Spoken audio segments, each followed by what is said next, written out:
Let me go ahead and check it. Twitch.com/ewillies. I'm testing it and then I'll put it in the feed if that's it. Let's see. Yeah, it is twitch.com/ewillies. Twitch.com/ewillies. Thank you very much for that as well. Or rather, twitch.tv/ewillies. Thank you very much for that, Radin. Appreciate that. Appreciate that. Anyway, let's go ahead and get started. Went to do check my blood pressure at the doctor today. It's close to normal, a little bit on the high side, but a lot better than it was before. It's not blowing my head off at this point in time. So for that, I'm happy. And by the way, it seems like the YouTube stream is up. It seems like the YouTube stream is up. Apparently, they were able to connect. So we're going to get started in a minute. Let me just add that to our Daily Coast stream here, and then we'll be able to connect. I think it is up, and at least it seems like the data is going. Anyway, let's get busy. Look, how was your weekend? I trust everybody's had a good weekend. Let's hope you had a good weekend. There you go. Melanie is on the YouTube stream, so it did come up. But I need to get some more info on it. Anyway, let's go ahead and get busy. Today's topic is Senator Tim Scott bullies this week with GOP lies, how workers can start winning the class war. All right. Let's first salute everybody. Melanie Keelan from Barcelona, Spain is in the house. Paul Fleming from Powder Lane, Georgia. Powder something, Georgia. Eric Hayes from Atascocita, Kingwood. E2247 from all over. Bridge MCP from Binghamton, New York. Michael Rudnin from Brooklyn, New York. We also have the one and only Yvette Avery Herod from Atlanta, Georgia. Lee Grant from Montgomery County. Paul Fleming, I called it Powder Springs, Georgia. Thank you for that, brother Fleming. Let's see who else we had. If I missed anybody, I hope I didn't miss anybody. But anyway, let's go ahead and get busy. I have a video to play for you. Yesterday, I was extraordinarily upset. I'm very upset after watching This Week and Tim Scott on This Week. And what I want to do, I'll read the comments after I play this. I want to play this, a fairly long thing that I did because I wanted to make sure and do it right. So what I'm going to do right now is load her up. If I can find her, I'm going to load her up. And we're going to start with this ridiculous interview on This Week. And it's one of the reasons the GOP still has a chance. Tom C says, just got in from hot, humid Houston weather, moving into Michigan this week. Yeah. Houston weather is moving in and it's going to get you. We're very difficult. But anyway, here is the video and then we'll go to the comments afterwards. Check it out. Here is an example of why Americans are so ill-informed. I mean, first of all, it seemed to me like Jonathan Karl was not prepared for this interview. He came to ask about bump stocks, and what Senator Tim Scott came to do was to lie to the American people. And in Jonathan Karl's single focus on bump stock and not seeing how Tim Scott came on to This Week to completely take over the program and use them as a platform to lie and mislead Americans, it is a complete malpractice. It is journalistic malpractice, what we're going to see here. Check this part out, and then we'll take it on the other side. I want to start with the Supreme Court's decision on Friday overturning an executive action by President Trump to ban bump stocks after they were used in what was and still remains the deadliest mass shooting in American history. Were you satisfied with that? Any concerns about that decision? John, it's simply this. We trust and believe and respect the decision of the Supreme Court. What we need to focus on, John, is the violence that we're seeing across this nation. Under Joe Biden, we've seen the greatest increase in violent crime in my lifetime. And so focusing on ways for us to reduce that crime means getting 4 more years of Donald Trump. Under Donald Trump, we actually respected law enforcement. Under Joe Biden, we've seen the movement to defund the police, leaving communities like the one I grew up in devastated and ravaged by a wave of violent crime that we have not seen literally in 5 decades. Actually, Senator, as you probably know, the latest stats on violent crime and on the murder rate, they're actually down this past year. But let me get back to my question about the Supreme Court's decision. Well, let's take a look at those. Let's take a look at those crime rates. We've seen over 4,000 shootings just in the city of Chicago. We've seen a spike in violent crime. It's nice to see something plateau, but the fact of the matter is simple. Under Joe Biden, neighborhoods like the ones I grew up in have never been ravaged. But back to the one that raised me are trapped in their houses from the time the sun goes down until it comes up again. So to my question, though, on bump stocks, would you now favor a Congress acting to ban bump stocks? You had said after that shooting in Las Vegas that if the vote came up, it would sail through Congress. So are you in favor of that ban right now? Well, I'm strongly in support of the Second Amendment, but what we're going to do in the party, and I asked about the ban on bump stocks, not the Second Amendment. We're going to focus on the priorities of the American people. And what the priorities of the American people are today is to focus on closing our southern border. Under Donald Trump, we had a precipitous drop in illegal border crossings. Under Donald Trump, under Joe Biden, we've seen an explosion. 10 million illegal immigrants have invaded our country, leading to migrant crime that we just saw just yesterday. Okay. A mother of 5 killed by an illegal immigrant. So what the focus will be is on the safety of the American people. That starts with focusing on our southern border. Okay, so you're not going to answer that question? Jonathan Karl correctly, he did the right thing, right? Tim Scott lied about the crime rate going up. In fact, it was such a big lie to say, this was the biggest crime that we've seen in my lifetime. Complete lie. Not only hyperbole, it was just a lie. Jonathan Karl came back and said, no, sir, I'm sure you know that the crime rate is down. And it's not down a little. It is down a lot. That we get these crime scenes in major media markets that explode them relative to what's really happening in the country. That's on the media who's misrepresenting what is really happening. But Jonathan Karl made that correction as he should.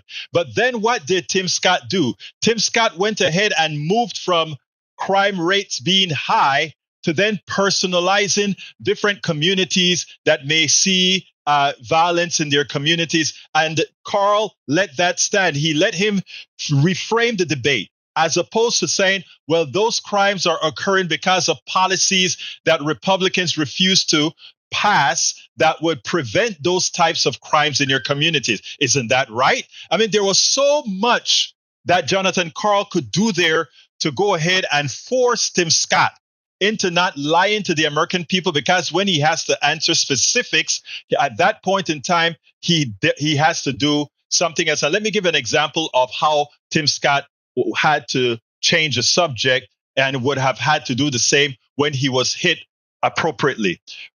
When Jonathan Karl said, well, I am still, what I really want to know about is bump stocks. And he kind of centralized him on bump stocks again. And Tim Scott switched the argument about, I support the Second Amendment.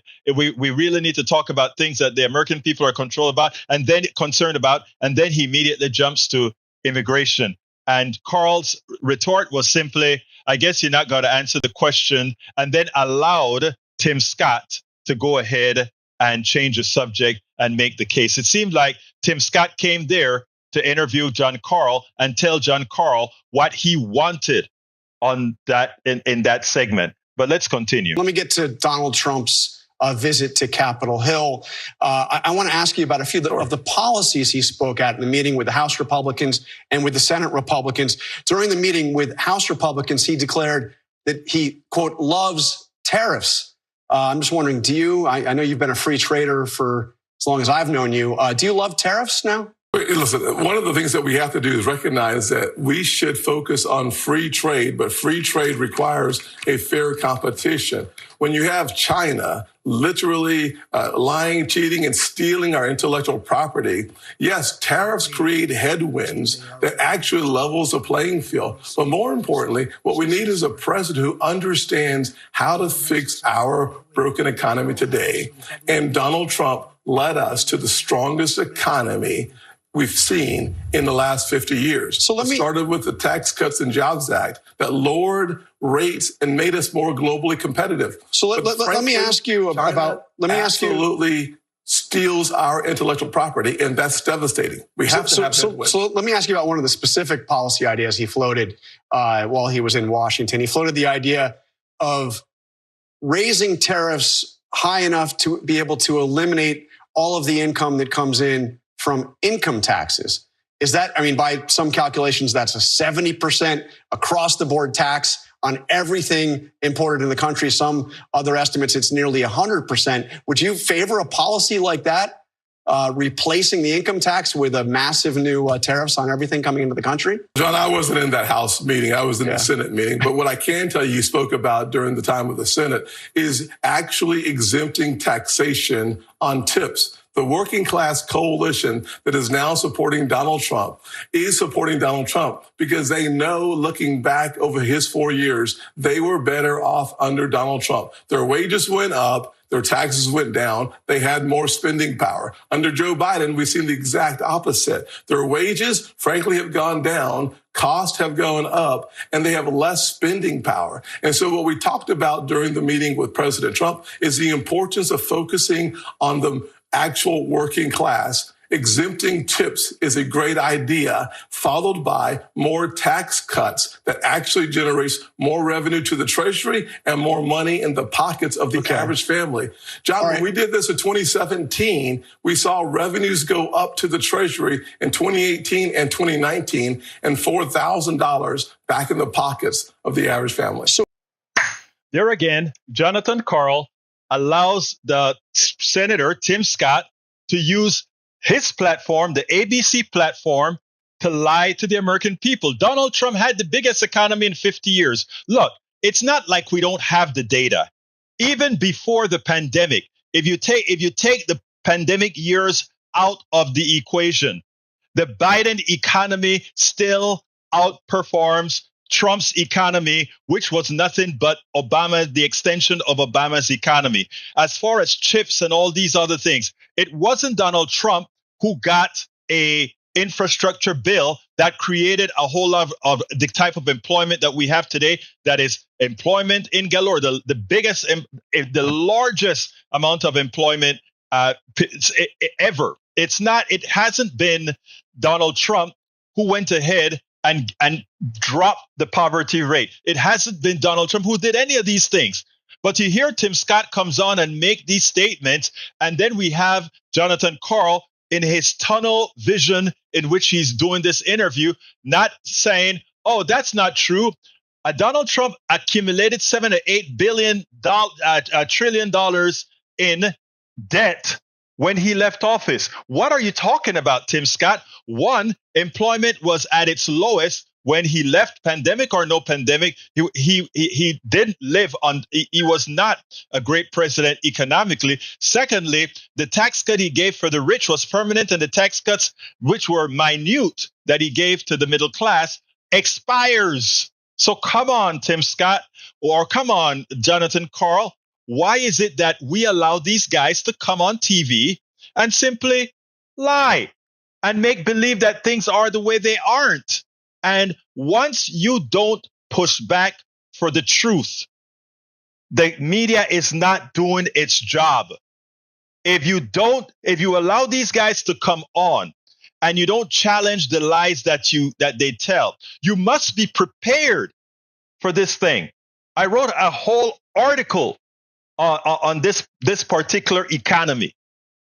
And we should have those multimillionaire hosts that are on TV doing the right thing. It's not that difficult. The data is right there for all to see. So this was Trump's first visit to Capitol Hill since before the attack on January 6th. I want to play something for you that he said just days before he came back to Capitol Hill about those who have been convicted for attacking the Capitol. Take a listen. J6 warriors, they were warriors, but they were really more than anything else. They're victims of what happened. All they were doing is protesting a rigged election. So do you buy that the people that came in, beat up Capitol police officers, broke into the building, that they're warriors, or he's also called them hostages, that they're victims? Do you agree with that? Yeah, anyone who attacks an officer, whether on the Capitol grounds or any place else in the country, should serve time.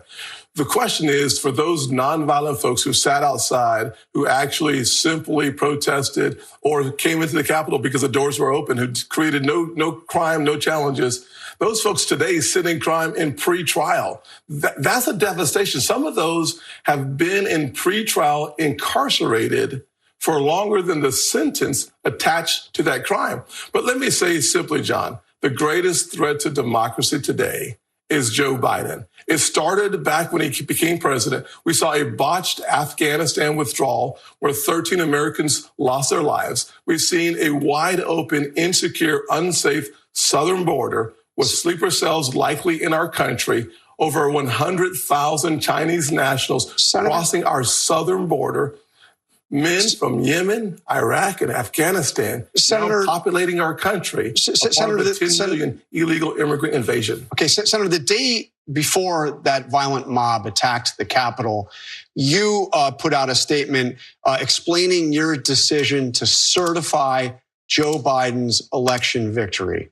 Do you stand by that? You were not one of those that challenged the results. You voted to certify Biden's election victory. Do you stand by that? Certainly. I will stand by that decision and the next decision to certify the fact that Donald Trump will be the next president of the United States. November 5th, the day of reckoning is coming. The early ballots go out in places like North Carolina starting in September. We're going to focus on making sure that we use every tool in the toolkit to make sure that this election results are clear and profound, and that the American people get 4 more years of low unemployment, low inflation, high enthusiasm, and a president respected and sometimes feared on the global stage. That president will be Donald Trump.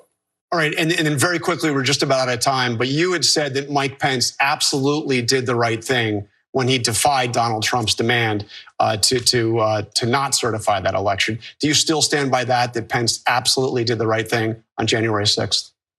The Constitution is clear. What we're trying to focus on is how do we make sure we get 4 more years where the American people, particularly kids like me, growing up in poverty, have the best future we could possibly have. Senator Scott, thank you. Of the American dream. Senator Scott appeared on This Week with a mission. His mission was to lie to the American people. His mission was to walk over the host. His mission was to completely disregard any statement that the host or question that the host had for him and change that into what he wanted to tell the American people. And you know what Tim Scott did? Tim Scott did a great job of telling the Americans a whole bunch of lies. He got a great job in telling Americans that somehow they were better off under the Trump administration than what we're getting under the Biden administration. Look, what has occurred under Biden is not the best. What had occurred under Trump was actually terrible, even before the pandemic. But we have Americans in general, the corporatocracy takes advantage of their very short memories, that somehow they don't want to feel the pain, the remembrance of what occurred under a pandemic, the difficult lives that we have, the lives that we had that were difficult because of what Trump did. And I tell you, I don't know who the advisors are in Washington for the Democratic Party, Democratic candidates, but we should tell the truth. And the truth is the pandemic worldwide got as bad as it did because American leadership was not there. We had leadership for every single potential pandemic prior to Donald Trump. We didn't get an Ebola epidemic in the United States. We get an H1N1 epidemic in the United States because we mitigated it. And because we mitigated it, you didn't hear about it. You didn't get hundreds of thousands, millions of people dead because we had a president that did his job, her job, to make sure these things didn't happen. Donald Trump failed, and it cost millions of people their lives. So he failed at the pandemic. He failed at having a sound economy. Remember, his economy was built on a tax cut that blew up the budget. And not only did he fail there, he failed on creating a pathway for these people that he's claiming were doing better under him. Let's be clear now. Black unemployment has been better under Biden than under Trump. But I don't even know that is the metric that we need to measure. We need to measure the metric of totality. And when we look at what's in the pipeline, the CHIPS program that's going to bring back manufacturing to the United States for building chips, that brings back a lot of our supply chain that they screwed up. The corporatocracy and Trump's ilk screwed up, bringing that back into the fold. That is what we're talking about. For the American people who are contemplating the potential, the possibility of voting for Donald Trump, be careful what you're doing. Because, look, most people are going to be fine. Most of the people doing what they do are going to be fine. They're going to be telling you just support Trump and things are going to happen. You support Trump at your peril. You support Trump, and the lies that he tells, because it cannot come to fruition, will screw who? The working class. Beware. We spend a lot of time deconstructing the news, trying to parse it into a form that everybody can understand. We try to find those little nitpicks where it flies above the fray, etc. If you really like these videos that we do, I want to ask a big favor. Please go ahead. Number one, subscribe to our channel. And number two, please join if you can. Thank you so kindly for watching. Keep watching. Please remember to share. We must populate the entire internet with our progressive message, a message that we know is what most Americans say that they want. So help us, please join. Here is an example of why Americans are so ill-informed. I mean, absolutely join. Anyway, folks, let me get to the. I tell you what I'm going to do first. I'm going to go to E2247, who brings us his daily stats. So day 255 since 7 of October 2023, at least 37,347 Palestinians killed, 546 persons more than day 245, at least 85,372 wounded, 1,692 persons more than day 245, 122,719 casualties. I am doing this not just in honor of the work E227 does for this, but because we can't let this leave the headlines as it's currently starting to leave the headline. A lot of people continue to get killed. A lot of people continue to be maimed. A lot of people continue to suffer the savagery of genocide by Benjamin Netanyahu and his ilk. Continuing, 122,719 casualties equal 481 people per day of estimated 5,385 12 West Bank and Gaza Palestinians. That's equivalent to what again? That is equivalent to an American population of 7,670,843. We ought to be cognizant about that. And it's our bombs that's doing a whole lot of that killing. Let's be cognizant about that. Michael Rudden has some little inserts in there that's worth reading. Very important. Because while Brother went ahead and said that Lee Grant says that, yeah, most of the killings are committed with handguns. Brother Rudnin came up with some interesting statistics on what's happening now. The other thing also is a high-powered AR-15. The damage that it does to one's body is a lot more than handguns, etc. So you want to know why we are centralizing on AR-15? Look, I would centralize on the whole damn thing, right? I would make guns as difficult to get in America as it is to get in any other civilized country. It's only in an uncivilized country that you give people the probability or give them the option to go ahead and murder. But what can I say? That's only me. Carl Scott is in the house. He says Tim Scott is a born-again liar. like his hero cult leader, Donald Trump. Well, you see, he's doing everything to become Donald Trump's vice president right now. Eric Hayes says, question: if our currency is sovereign and we can print as much as possible, why are we paying taxes? Believe it or not, there is a group that points out that technically speaking, we don't need to pay taxes. But there's a balance between using taxation to control inflation. In other words, what you do is you can take money out of the market, and you have to have some balance between money and supply. And I don't mean the evil part that corporations play, where if they know you have money, they're going to make the prices meet the amount of money you have. That's not what I'm talking about. I'm talking about we have to revamp the entire economic system to reflect that with a sovereign currency, we can stop. Here's what I'm saying. We can prevent our limitation of money from stopping progress. Let me give an example. Right now, we are having storms all over the country.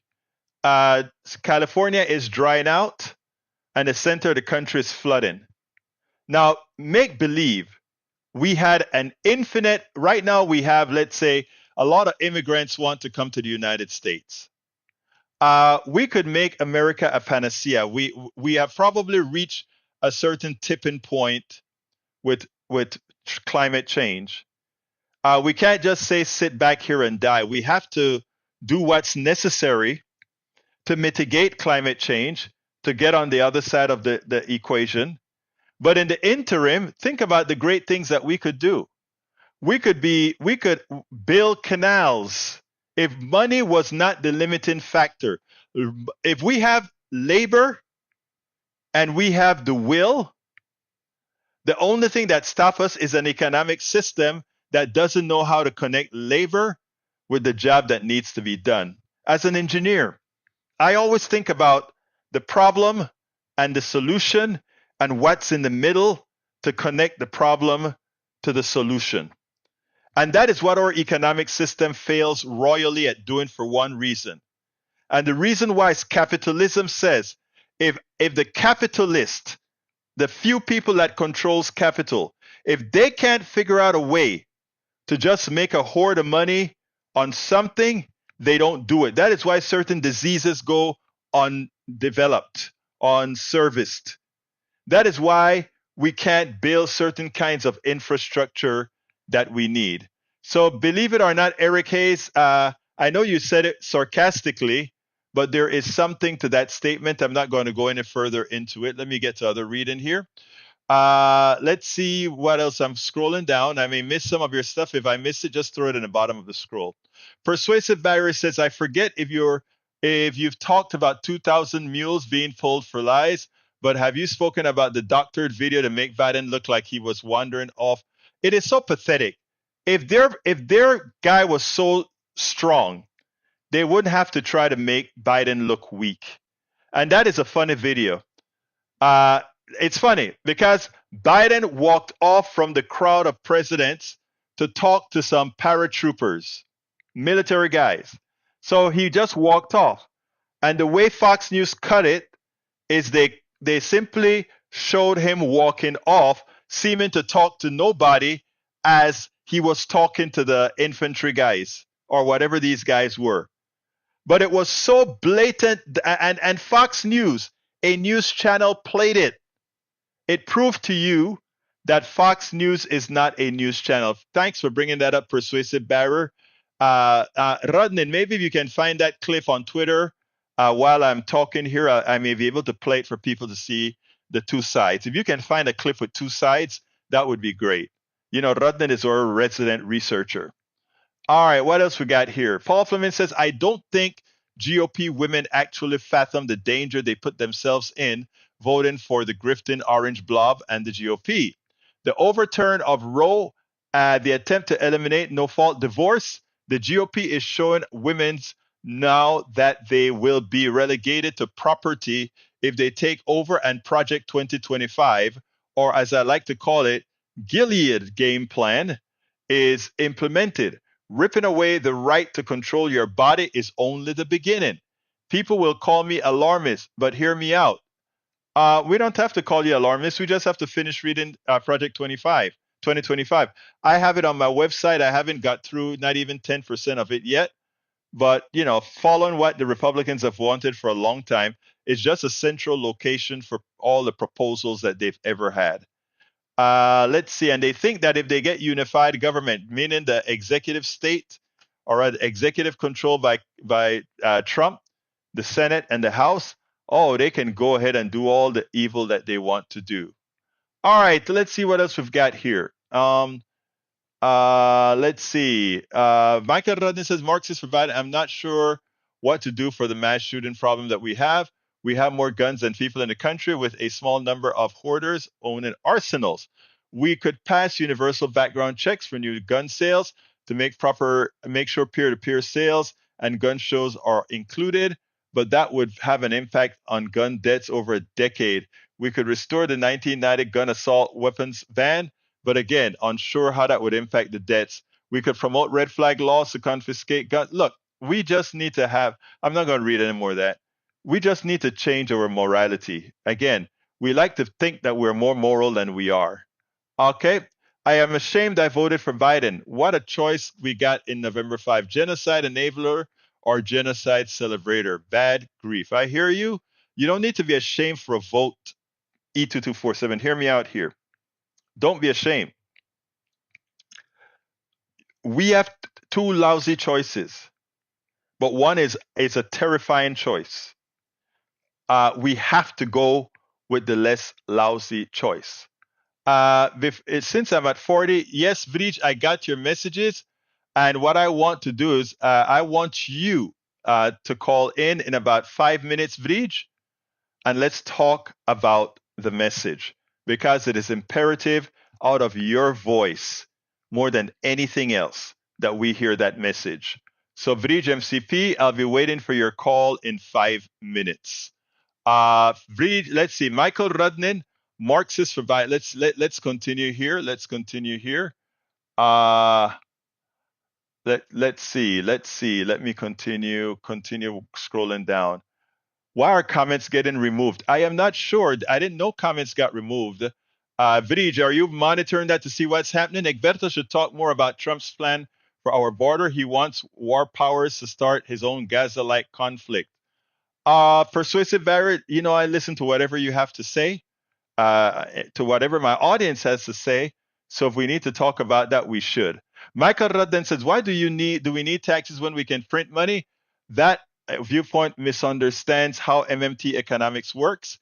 You can only print money equal to the excess of goods and services. And that's the magic that Rudden just said. If you print more than you have available goods and service, meaning to exchange, that money in effect will start competing for the services, causing the prices to rise. And that will give you runaway inflation. That's just the mathematics of it.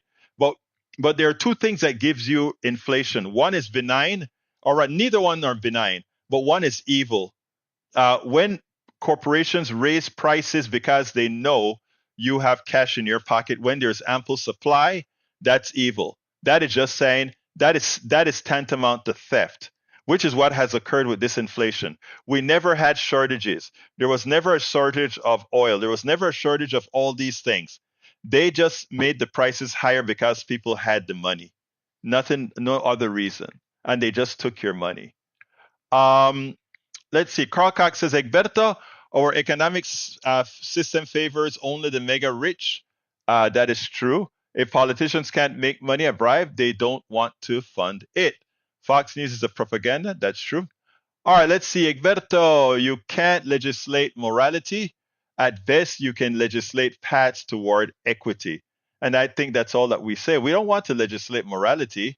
But what I'm saying is there are a lot of people much more intelligent than you and I who could devise a system that, maybe while not perfect, has the ability to prevent the grand theft of the working class. I am sure that there is a system out there that can do that. All right, Bridge MCP, give me a call. Let me pull that up as well. 281-823-7747. Again, Bridge MCP, I await your call because we want to discuss the potato famine. Give us a call, 281 Let me get that on the screen if I can, because I think what you showed us there, Vidij, was so damn important. But then again, you always show us very important things. So give us a call, 281-823-7747. Let's get to Vidij's piece here. All right. Until Vidij calls in, let me continue reading. AI will do better. I'm not sure what you're talking about. Michael Ruddin says, Lee, getting all our citizens out of poverty, making sure we have clean environments to live, and treating both minorities and women with respect. And that is correct. And good afternoon, Bridge MCP. How are you doing this afternoon, my dear friend? Hey, guys. Oh, all right. We're hot up here. It's 102. You got to be kidding me. You guys, but wait. Are you serious? Are you serious? It's 102 with it's 99 with the heat index, 102. Tomorrow 106, then 8, then 9 by Thursday or something. Oh my God! I didn't know that could happen out there. My air conditioner's like, oh, what a heat wave! Oh my God! All I do is get up in the morning, give the birds water, go back in the evening, give them more water. Even the last night, I don't know if it was a fox, but one of them jumped up and on my bird bath and flipped the whole thing over, and it's heavy. I could barely pick it up and flipped it all over. Oh my God! It must have been taking a bath. Oh my God! Anyway, yeah. You just posted that? Did you see the message before that?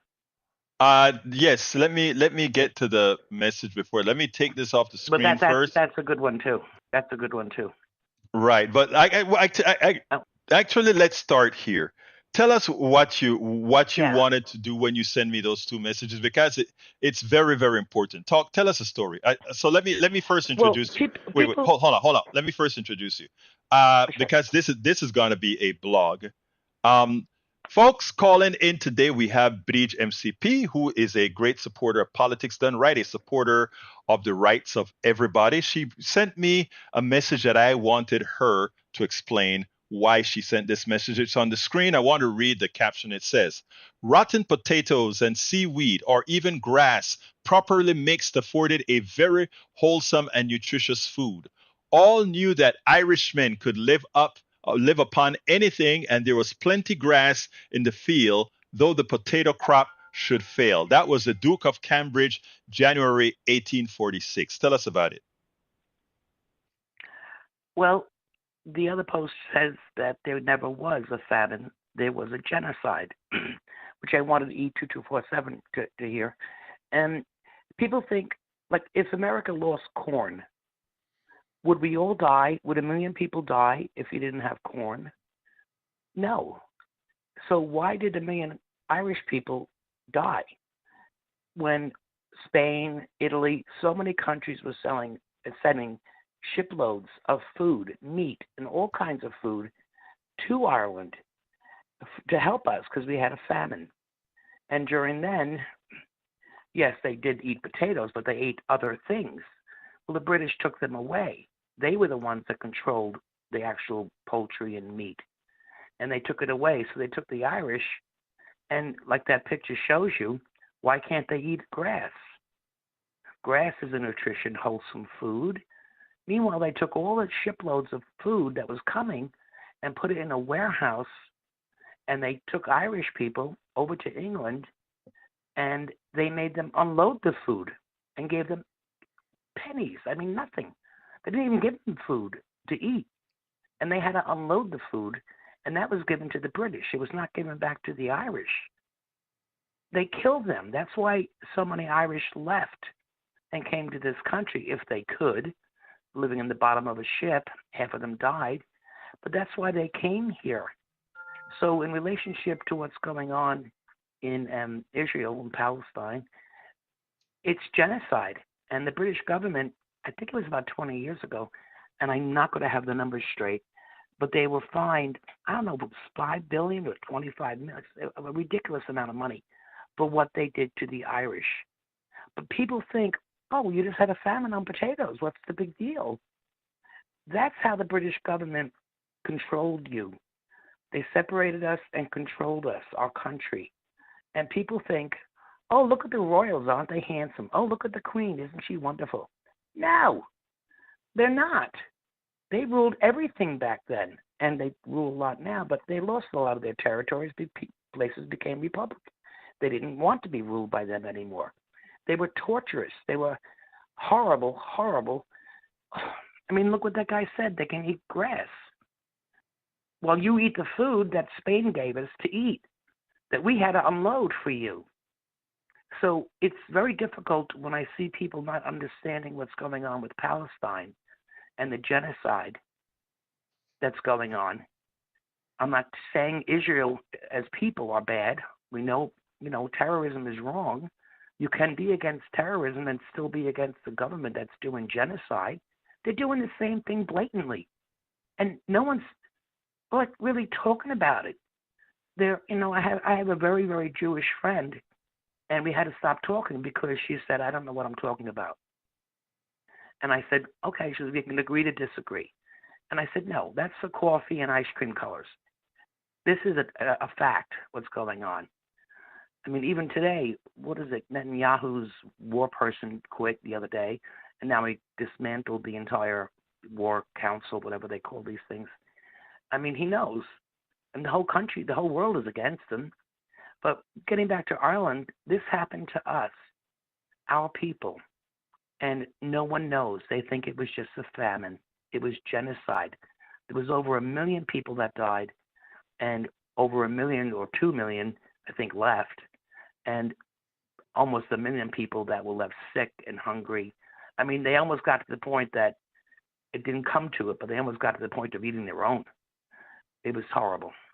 So that's why I wanted to send that to you, that people don't realize how bad this is, how bad it was for the Irish. What I wanted to do, and why I wanted that in your words as well, is that history being told usually is told by the victor or the oppressor, the one who has the power to do so. And those who lived under it, they simply acquiesce to it. So we have to listen to what Netanyahu says about how bad the Palestinians are, when we know they're Palestinian terrorists and then they're the rest. The fact of the matter is, what he's effecting on Palestine right now is genocide in the name of Israel, not the Israeli. The Israeli people really are being taken into this action.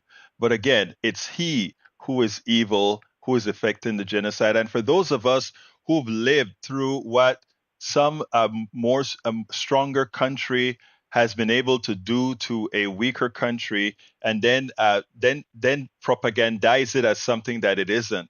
You are empathetic. You can be empathetic enough with Palestine or Gaza and the West Bank. And I noticed that the parliament in Ireland is as well. They are very very sympathetic towards Palestine, and there is a history there that many don't understand. Myself, being from Panama. They don't. Go ahead, please. I was going to say, way back when people don't. The IRA was labeled as terrorist incorrectly, but not really. I mean, some things were bad, but the IRA were named as terrorists. So now all of a sudden it's an international terrorist, and all they were doing was trying to fight the British Army that took over their country. I mean, the other terrorist group was the UDF. That was the Protestant people, and you can look them up in the phone book. But the IRA were outlawed and terrorists. So when you beat a person bad enough, they're either going to acquiesce or they're going to stand up and say, no, we're not doing this anymore. Enough. So back when the IRA was starting, the PLO was around, if people remember that. And the IRA and the PLO were very close in relationships with whatever ammunition and guns they were doing back and forth. That was a big thing. So the Irish have always stood up for Palestine. Unless you remember, it was always called Palestine, and they always got along, Jewish and the Palestine Muslims, people. yeah. They always got along. Muslims. They always got along. until that whole 1948 stuff started. But I cannot understand how a people who went through a Holocaust, well, not those people now, I mean, their relatives, could do this to another person. That's why, the Irish don't get to be racist. They're not allowed to be because we've gone through this stuff. We understand what goes on. It happened to us. It's never happened to this country. Could you think about just taking the northeast of the United States and saying, oh, France owns it now. Oh, you can't vote. You can't speak your language. You can't be whatever religion. You have to be this religion. You don't have jobs. You can't do this. You can't do that. And the rest of the country just sit by and be like, okay. That's what happened. And like my grandfather, he worked on the Titanic. He was a painter. And when he was born, his mother knew to give him a Protestant name, William. And they gave him a Protestant name so he would fit in. And he had to walk a big mile around in a circle so he could meet up with the other, what they call prods, to go to work on the Titanic. If you were found out that you were actually Catholic, you were burnt into that molten steel and put into that ship. My grandfather's diary says we all knew that ship was doomed. It was never going to make it anywhere. And anybody who worked on that ship was given a free ride to England on their first, before the voyage, the maiden voyage. And my grandfather wouldn't go. He was like, I'm not stepping foot on that thing. There's so many hundreds of Irish people into the hull that they found out that they were Catholic, put them into the steel, and right into the hull they went. People don't know these things.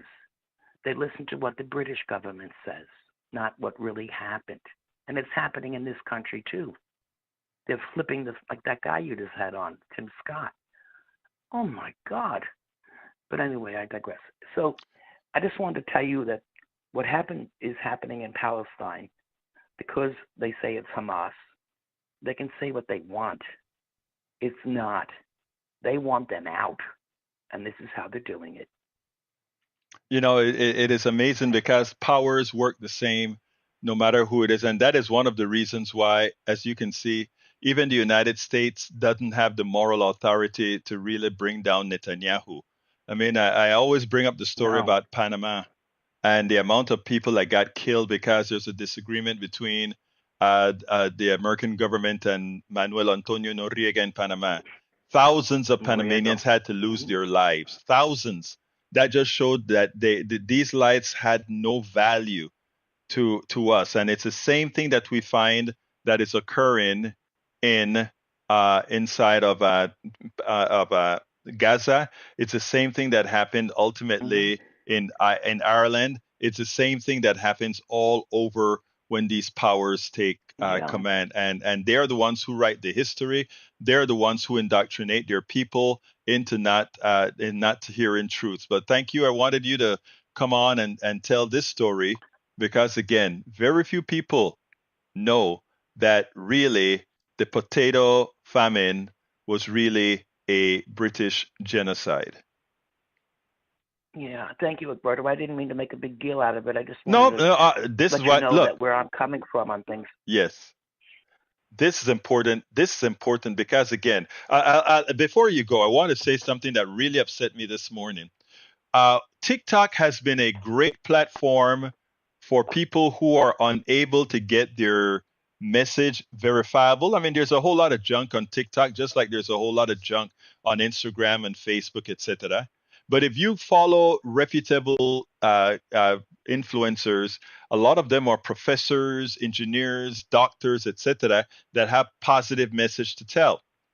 And there's so much that's coming out now on the French in Africa, again, that I said is verifiable. There's a lot of information out there. The reason we don't know it is just the mass of information out there. And that they've sent me reading about France in Africa. They've sent me reading about all these different stories. What the West fears the most about TikTok is that it's an intelligent platform that can be used for good and can be used for evil. But when it's used for good, the power that it has to inform is amazing. And it's creating an educated populace. You know what's strange about TikTok is they want to get rid of it, but they want the Americans to own it.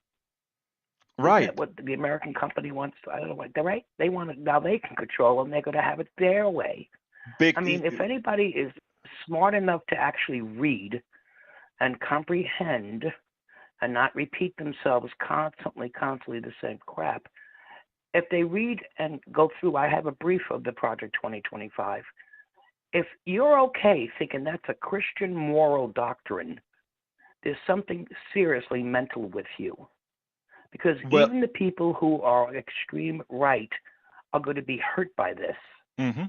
And they don't even get it. It scares the hell out of me. That's because they're not reading. Now, if you have, do you have the brief in PDF form? Yeah, I do. I spread it all over the place. Okay, you should just drop me a... No, it's not a PDF format. I don't know if it's PDF, but I do have the brief of it. Just put a link. Just like you sent me the other stuff. Put a link in there. I want to see how it compares to the one that I posted at my site. But it is important. Yours is the whole PDF. Yes, it's a whole PDF. Now it's interesting, folks, because what Bridge is saying is very important, and it's something that we better look out for.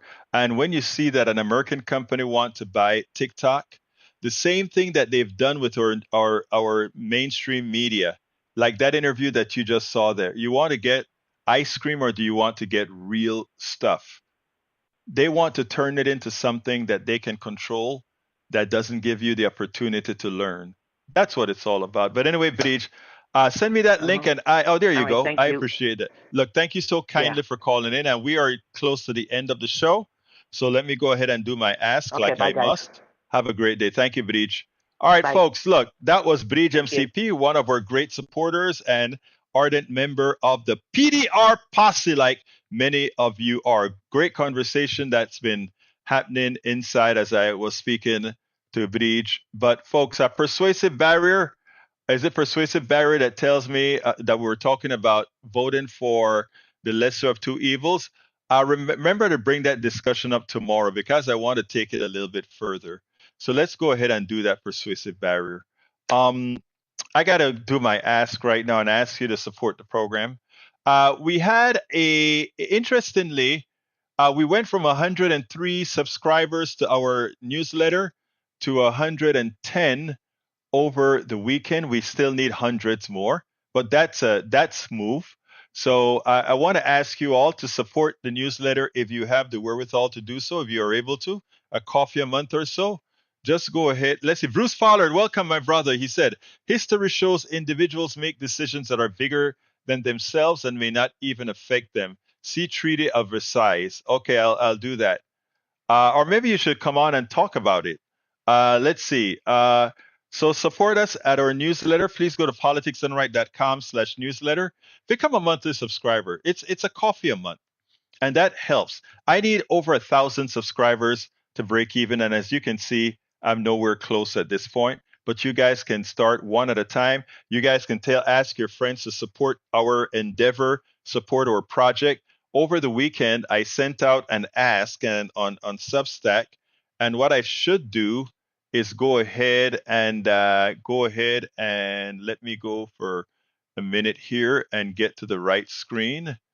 Let's go to the right screen for that. Bear with me 1 second. I went ahead and sent out a Substack, giving you all a little message here. Maybe I can find it. Maybe I won't. Who knows?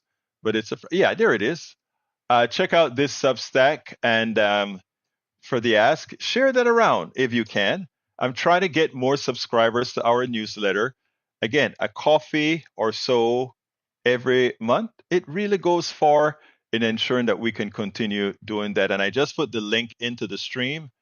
I should actually put the link inside of the TikTok, or not the TikTok, but I don't think it goes over to X. So I should put it in X as well. So, but anyway, folks, I got to get out of here. Please support the show. I have the link inside there. You can make a difference. You can make sure that we continue doing what we must do here without fail. It is in your hands. Anyway, I got to get out of here. My name is Egberto Willies. This is Politics Done Right. And you guys know how I end this baby. I am what? Out.